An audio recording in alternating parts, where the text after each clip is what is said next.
шоколадов мус. Какво е мус? Течност, въздух и после става твърд. За приготовлението винаги започваме с кремообразна хомогенна смес, която при охлаждането се твърдява и запазва балончетата, които сме вкарали при разбиването.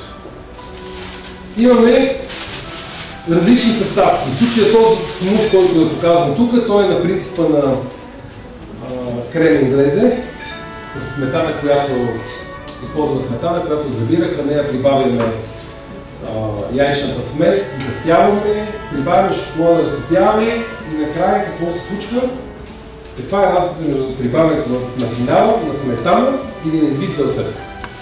Белтъкът е по-пухкав от сметаната. В зависимост от влагането на захари в един белтък, той може да повиши своя обем от 14 пъти до 3 пъти.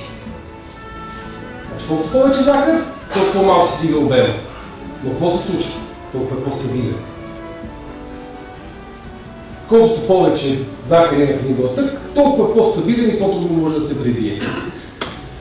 По принцип, французите наистина го ведат по този начин. Примерно, когато ние правим шоколадов мус, какво се случва? Когато искаме да е много пухкав, белтъкът го слагаме накрая. Стяга и той остава много въздушен. Ако искаме да е по-мазен самият мус, слагаме белтъка и после слагаме сметана. Но от всичко е един страшен баланс на температури. Тук пак виждаме термометри, температури и навсякъде слагаме градуси. Когато в един продукт, който е на 45 градуса, прибавиме продукт, който е на 4 градуса, а да се избие една сметана, тя трябва да е на 4 градуса, 4 до 8 градуса максимум, трябва много да се внимава да не се да не стане парцали. Защо? При 35 градуса се връщаме и сещаме винаги за нашето масло. 35 градуса още е течно, но виждате при нашите температурни условия, на които живеем, си е течно.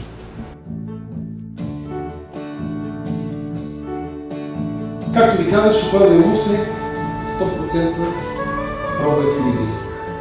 Баланс на температури. Когато видим, че към този крем инглезе, който прибавяме с жълтъците 82 градуса, прибавяме шоколада, получава се тази емулсия, защото първо минава през емулсия. Ако температурата падне под 45 градуса, можем да си помогнем с микроволновата да го затопим. Това са всички тъй наречени за хората рискови десерти, които са за пряка консумация. Има ли сурови яйца в тях? Те са рискови десерти. Се не могат да съдят с седмици.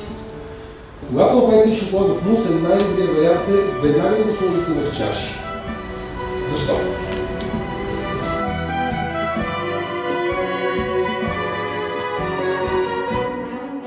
Защото ще загубим въздуха, който е спечелен.